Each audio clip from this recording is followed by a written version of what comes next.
사회를 혼란스럽게 만들고 국민들 사이에 불신을 일으키는 가짜뉴스를 꽉 잡는 시간, 유시민의 고칠래요. 7번째 시간입니다. 오늘의 주제는 막말에 관한 건데요. 우리가 지난번 고칠래요에서 조선일보가 서울대 언론정보연구소에 줘서 지상파 방송이 정부 여당에 편향되었다는 보고서를 만들게 하고 그걸로 여러 날 동안 시리즈로 그 주제로 기사를 이제 낸 걸 다뤘습니다. 근데 오늘 그 기사들 중에 눈에 띄는 게 하나 있어서 오늘 좀 고쳐보려고 나왔습니다. 이게 2월 12일에 올린 기사인데요. 제목이 낙곰수에서 퍼져나온 막말 팟캐스트. 원조는 2002년 노무현 라디오. 이런 제목으로 지금 조선일보 논조는 그렇죠. 친정부적으로 편향되어 있는 지상파 방송들이 이 출연자들의 막말까지 있어서 뭐 시끄럽다. 근데 그 원조를 추적해 들어가면 결국 문성급, 명계남, 김갑수, 유시민 등 친노가 모여서 만든 라디오 21이라는 이 인터넷 방송이 원조다. 근데 제목에 하필이면 왜 노무현 라디오를 찍어 넣었을까? 결론을 미리 말씀드리면 노무현 대통령이나 소위 친노 인사들이 정치 막말을 한 게 아니고 조선일보가 막말을 엄청 했죠. 제가 왜 이렇게 말씀드리는지 이제 고쳐줄 분, 노무현 재단 천호선 이사와 함께 알아보도록 하겠습니다. 반갑습니다. 어서 오십시오. 예. 그 말씀을 모두에 그걸 하셨으니까 그 라디오 21 노무현 라디오에 대해서 뭐 이야기를 하자면 길겠습니다. 오늘 그 뭐 큰 주제는 아니고요. 노무현 라디오의 사주가 저였습니다. 무슨 뜻이냐 하면 인터넷 선거운동 노무현 대통령은 대통령 선거 때 인터넷 선거운동을 총괄했고요. 2002년도에 제가 인터넷 선거를 총괄했고 인터넷 선거에서 제일 중요한 게 홈페이지고 노무현 TV도 있었었고요. 뭐 그때 TV라는 게 지금처럼 생중계되는 식은 아니었고 다 녹화해서 파일을 올리는 거죠. 그리고 노무현 라디오가 있었습니다. 그때 당시 아마 인터넷 라디오를 생방송을 하는 건 최초였었고요. 굉장히 인기가 좋았고 제가 사주의 명예를 걸고 결론만 말씀드리면 어떤 시비 걸릴 만한 막말도 생산하지 않았다. 이 말씀만 드리고 시작하겠습니다. 자, 이제 지금 돌이켜보면 그 노무현 대통령은 말씀 때문에 임기 내내 또 대통령 되시기 전에도 정말 보수 언론의 공격을 많이 받으셨어요. 근데 이제 그거 관련해서 오늘 좀 천호선 이사께서 좀 세게 좀 준비해 오셨다고 그러는데. 뭐 세다기보다는요. 좀 힘든 이야기이기도 하고 슬픈 이야기이기도 한데요. 소위 보수 언론에 의해서 임기 내내 정책도 공격받고 정치행위도 공격받았죠. 노무현 대통령께서. 그렇죠. 그런데 조금만 과정하면요. 그건 일상이었습니다. 5년 내내 거의 하루도 예외 없이 어떤 보도도 예외 없이라고 얘기할 정도로 조금 과정입니다만 근데 다른 분들과 달리 노무현 대통령 특히 정책과 정치 행위뿐만 아니라 인격 자체를 아주 노골적으로 공격을 받았던 분입니다. 그 이야기를 저도 지금 유쾌한 이야기는 아니지만 짚어볼 필요가 있다는 생각이 듭니다. 몇 가지만 짚어보죠. 하도 많아서 다 짚을 수는 없고요. 막말로 공격당했던 거 제일 먼저 떠오르시는 게 어떤 겁니까? 저는 후보 시절에 그게 많이 떠오르는데 반미면 어때? 그것 때문에 공격을 어마어마하게 받았잖아요. 그게 첫 히트작이었는데요. 그건 대통령 되시기 전 얘기니까 오늘 그걸 제대로 다루지는 않겠습니다만 그런 거였죠. 영남대 학생들과 강연회에서 미국에 한 번 간 일도 없다 그러는데 그때 이미 그런 보도가 언론에 있었거든요. 혹시 반미주의자 아니냐라고 이제 질문이 들어와서 대통령 후보께서 미국에 안 갔다고 반미주의자냐? 그게 말이 되느냐? 반미면 또 어떠냐? 하는 좀 있다가 대한민국 대통령이 반미면 곤란하겠죠라고 정리하신 말씀인데. 근데 앞뒤로 다 끊어내고. 뭐 대표적인 케이스입니다. 현직에 계시는 동안에도 마찬가지 방식으로 공격당했던 말이 저거 아니에요? 대통령직 못해 먹겠다는 생각이 들어요. 그거요. 그게 2003년도 여론조사에 하면 가장 히트한 유행어 중에 하나가 또 됐습니다. 이 말도 앞뒤가 잘린 거 아니었어요? 그렇습니다. 이게 어떤 거냐면요. 당시 이 첫 5.18 행사, 5.18 묘역에서 이루어지는데 한 청년 등의 시위 때문에 대통령이 정문을 못 들어가셨어요. 네, 늦어지고. 길 막아가지고. 예. 그리고 그 이후에 광주 지역 5.18 관련 인사들 포함해서 시민사회 원로들. 원로들 오찬이 있었는데 그것마저도 제대로 이루어지지 않았습니다. 그래서 이분들이 오히려 청와대에 요청을 해서 죄송하다는 말씀하시고 그다음에 학생들을 혹시라도 선처해 주셨으면 좋겠다 하는 자리에서 나온 말씀이었죠. 예. 예, 이게 이게 원래 앞뒤 말씀은 이렇게 다들 전부 다 힘으로만 하려고 하면 대통령으로서 어떻게 할 도리가 없지 않느냐. 그 이러다가 대통령직을 못 해먹겠다는 위기감이 듭니다. 예. 라고 말씀하셔서 현장에서는 빵 터지고 예. 그 뒤로 아주 어색했던 분위기가 좋아졌다고? 확 풀려가지고 예. 그게 말이 전원으로 나온 거고 실제 영상은 없었죠. 그렇습니다. 그건 뭐 카메라가 있는 상태는 아니었고요. 그래서 대통령께서 이런 건 있어요. 노무현 대통령께서는 국민들의 입장에서는 대통령이 다 알아서 잘해주면 좋겠지만 예. 어떤 문제에 대해서는 국민들과 고민을 나누기도 하시는 대통령이셨어요. 그렇죠. 그런 거였는데 네. 자, 이런 집단 행동이 있고 5.18 행사도 잘 안 이루어졌는데 이제는 우리가 서로 좀 책임을 생각해야 되지 않을까요?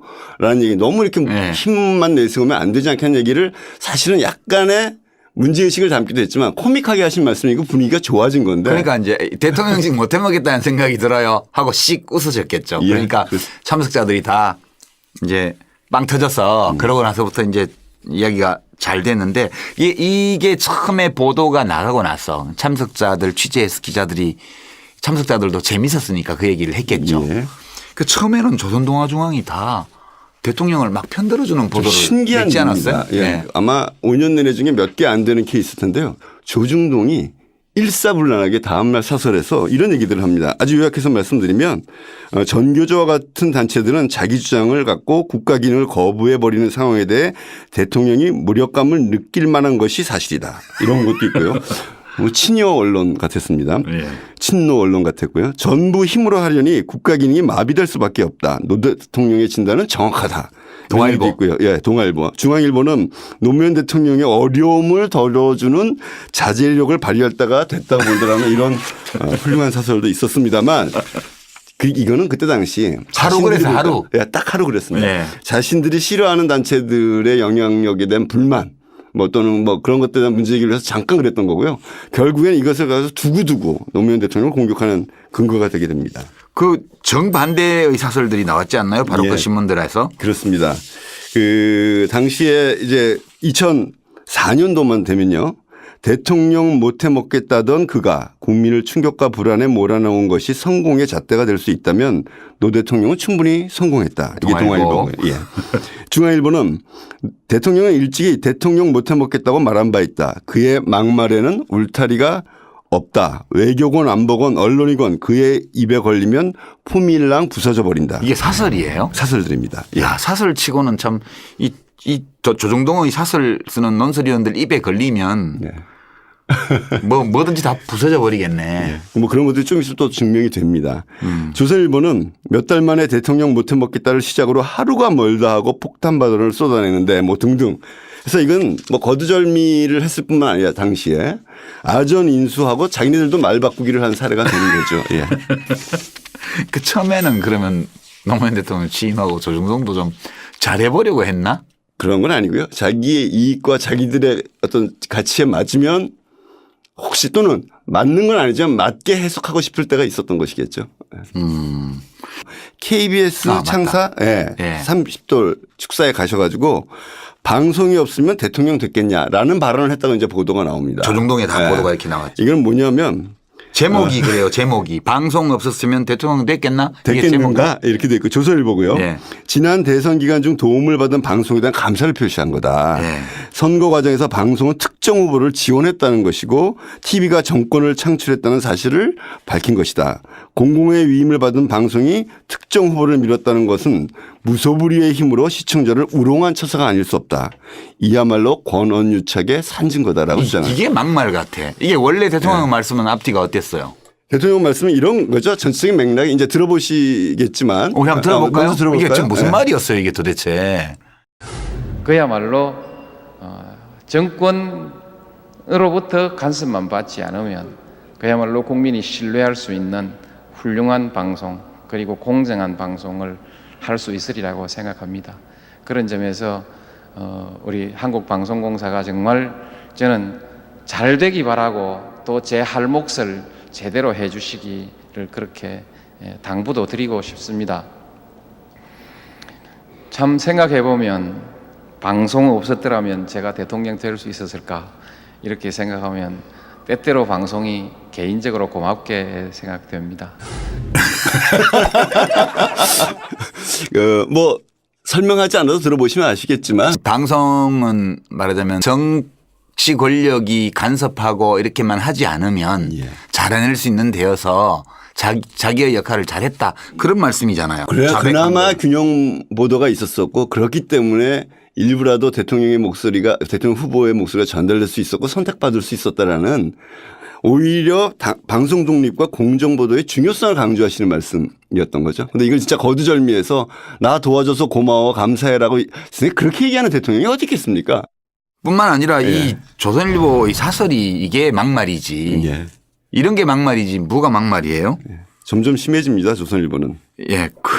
임기 말 가면 굉장히 심해졌지 않나요? 예. 그걸 아주 극단적으로 보여준 기사와 제목 일면 톱으로 올랐던 기사 중에 노무현 대통령이 2007년도에 신년 연설하지 않습니까? 국회에서 네. 다 연설하는데 뭐 국민들과 다 보지는 않으시죠. 그런데 그것에 대해서 보도를 어떻게 했냐면 노 대통령 민생 파탄 책임 없다라는 제목으로 일면 톱 기사를 뽑습니다. 제목이 예. 그래서 이거 뭐 말만 들으면 누가 들어도 화가 나죠. 민생 파탄이 있는데 대통령이 책임 없다고 그래?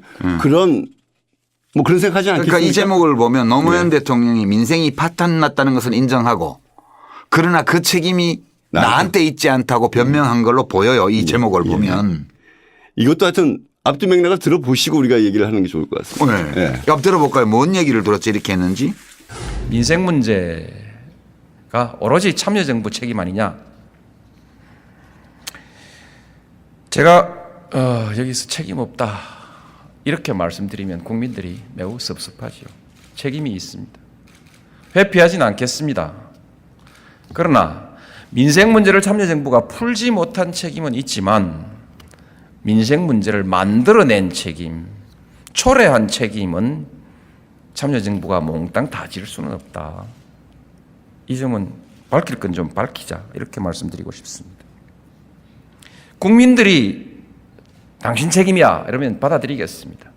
그런데 스스로 외환위기를 초래하고 이 원인을 만든 사람들이 지금 저한테 민생 파탄 이렇게 얘기하면서 책임지라고 얘기하니까 저로서는 조금 불만이죠. 승복하기가 어려운 것이죠. 그 적반하장 아니오. 그렇게 말씀드리고 싶은 것이죠. 지금 이 말씀을 들어보면 민생이 어렵다는 걸 인정하고 그렇습니다. 그리고 근데 그 책임을 몽땅 다 참여정부 보고 지라고 그 민생 위기를 만든 장본인들이 그렇게 내한테 얘기하면 그거는 못 받아들이겠다. 그렇습니다. 예. 그 얘기 아니에요. 그렇습니다. 예. 근데 그거를 저렇게 제목을 뽑아서 했다는 얘기죠. 그리고 특히 이제 민생 문제란 표현을 쓰셨죠. 경제가 어려운 건 어려울 수 있지만 파탄의 지경이라고 생각하지는 않으신 건데 네. 그 말을 이제 제목 자체가 가짜인 건데 네. 민생 파탄 책임 없다라는 말을 마치 노무현 대통령이 한 것처럼 예. 그래서 이건 아주 전형적인 가짜 제목의 경우. 이거는 뭐 거의 가짜 뉴스의 범위에 들어가죠. 근데 이게 우연히 이렇게 일면 톱에 이렇게 제목을 뽑은 게 아니고 이 조선일보 이 편집 방침 전체가 상당 기간 동안 민생이 파탄 났고 그런데도 노무현 대통령은 경제 문제나 민생 문제를 푸는데 아무 관심이 없다. 그렇습니다. 이것을 만들어내기 위해서 무진 노력을 했던 거 아니에요? 경포대 우리가 지난번에 한번 다뤘습니다만 경포대 전략이랄까요? 경포대 이데올로기라고 할까요? 그것을 아주 충실히 앞장서서 수행하고 있는 의도를 악의를 가진 이 기사 제목이라고 볼 수 있죠. 그때 조선동아 이런 데들은 실제로 노무현 대통령의 민생 경제 일정을 완전히 무시하지 않았어요? 그렇습니다. 제가 이제 의전비서관을 한 2년을 했기 그때? 때문에 대통령 일정들이 얼마나 경제와 민생에 관심을 갖고 했는지를 뭐 제가 설명을 드리지 않겠습니다만 보도는 이랬습니다. 그러니까 10개일간지를 4년간 7번서부터 만 4년 동안 민생행사 보도 비율을 보면요. 다른 대통령과 비교를 했어요. 그러니까 100개의 민생 행사를 했으면 있었으면 그중에 몇 개를 보도해 줬냐. 그렇습니다. 그래서 김영삼 대통령은 77.8%, 김대중 대통령 65%를 했고요.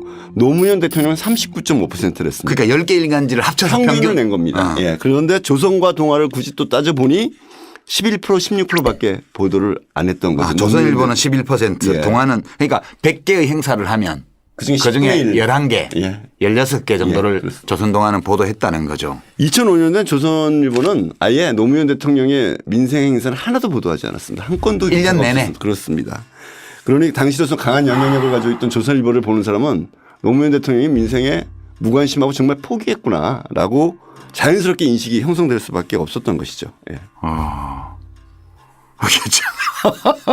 진짜 민생에 누가 관심이 없는지를 오히려 알 수 있죠. 문재인 대통령 취임하고 나서 조선동아의 대통령 행사 보도도 데이터 한번 내봤으면 좋겠는데. 글쎄요. 청와대가 좀 해야 될 일 아닐까요? 저희가 해야 될까요? 우리가 할 수는 없죠. 우리는 대통령 일정을 다 알지를 못하는 걸요. 그 청와대 그 참모들 중에 누가 이 모니터링 하는 분 있으면 이거 한번 발표 한번 해 주시면 좋겠어요. 그 발표하기가 부담스러우면 살짝 데이터만 내서 우리한테 주시면 저희가 발표해 드리겠습니다. 자, 이게 막말 지금까지 우리가 본 건 막말은 없어요. 예. 무슨 막말이 있었어요? 이제 막말을 좀 소개를 해드릴까 합니다.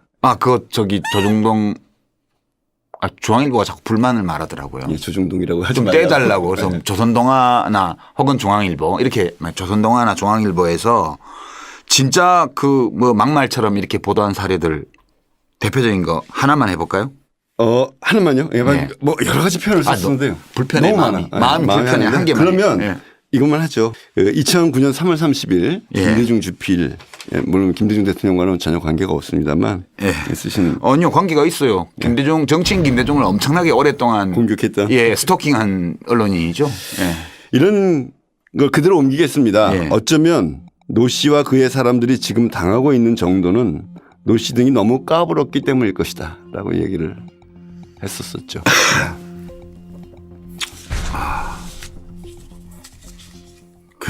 제가 보기에는 이분이 까분 것 같은데. 요즘 한때는 이 조선일보 주필을 하던 김대중 씨가 영향력 있는 언론인 1위를 오랫동안 하지 않았어요? 그렇습니다. 예. 요즘은 어떤가요? 최근 요즘은 조사에는 저는 이름이 아예 없는 것 본 적이 같은데. 없는 것 같습니다. 세월이 갔으니까 세월 앞에 장사 있나요? 좀 저는 이런 사설 칼럼이야말로 까부는 칼럼이라고 봐요.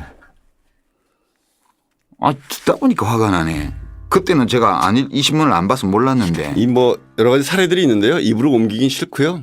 우스갯소리로 그때 그런 만화 비슷하게 사람들이 그려서 하기도 했는데 그 노무현 대통령이 뭐 어느 날 청와대에서 짜장면을 드시고 와 짜장면이 진짜 맛있어 제일 맛있어 이렇게 말씀을 하셨더니 그 다음날 조선동아와 중앙일보 아니 그렇게 말하면 안 되겠구나 이 취소 뭐 찌엇 디귿 이런 신문에서 만화예요. 노무현 짬뽕 비하 발언. 짬뽕이 무슨 죄있냐.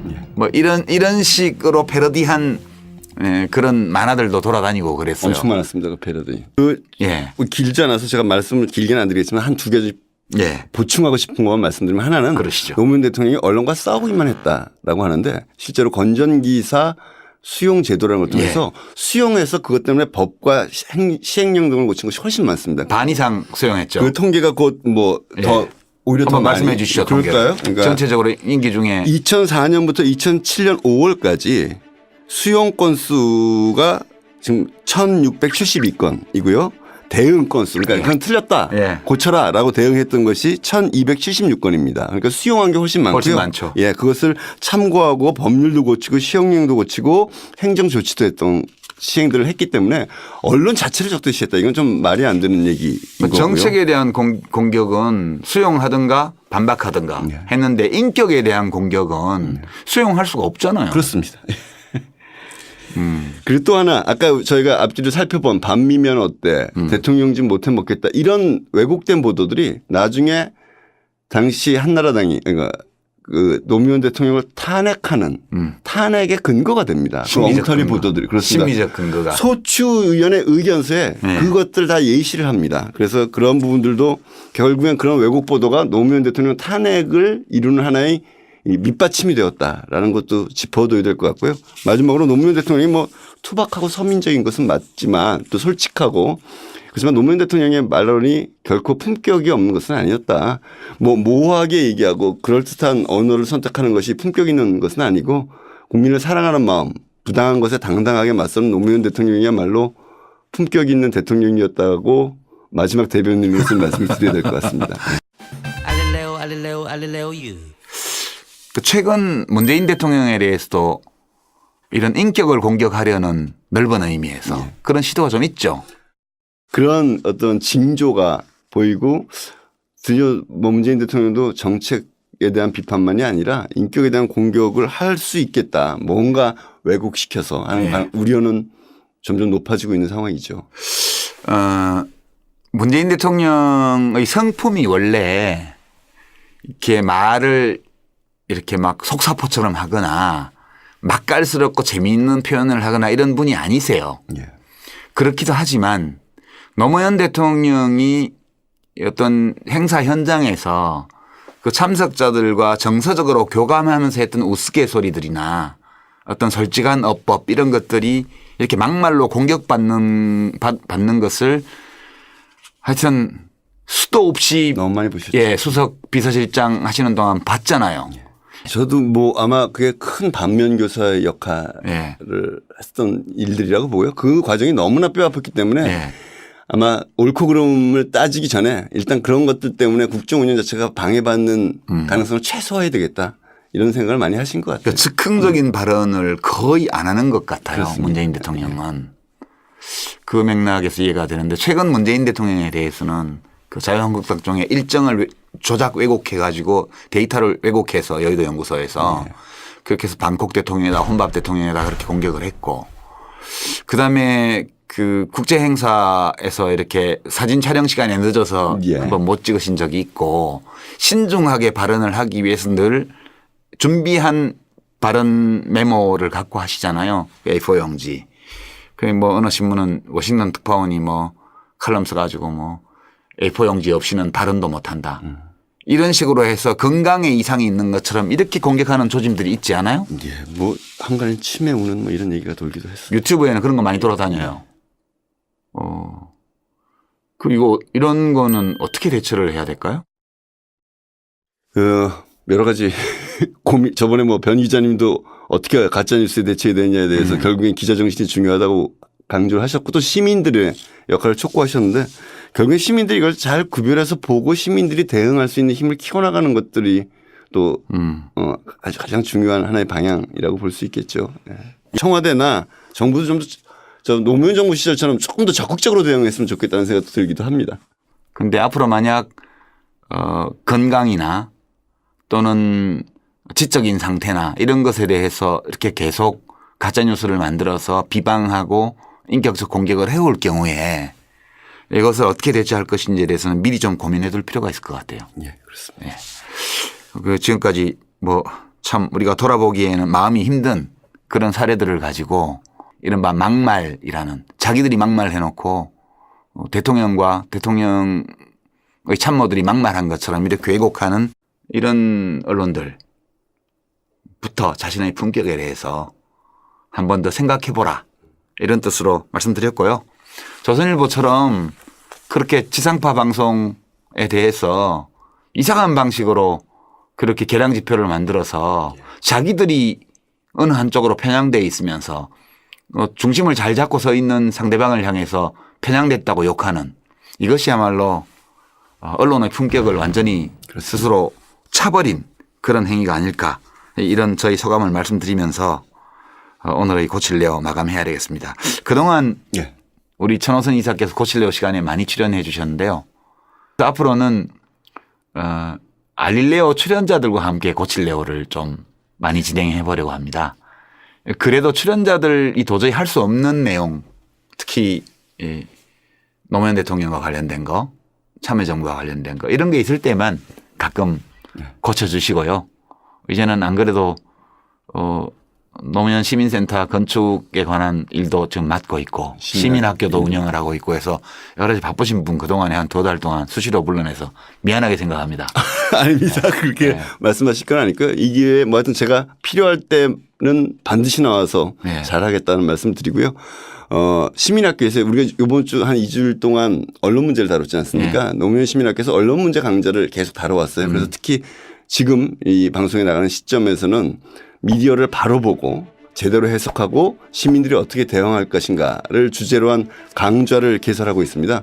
여러분들의 많은 참여를 부탁드리면서 오늘 인사드리겠습니다. 예, 그동안 고쳐주셔서 감사하고 앞으로도 가끔씩은 비정규적으로 고치러 와주시기 바랍니다. 오늘의 고칠래요? 여기서 마감하겠습니다. 고맙습니다. 예.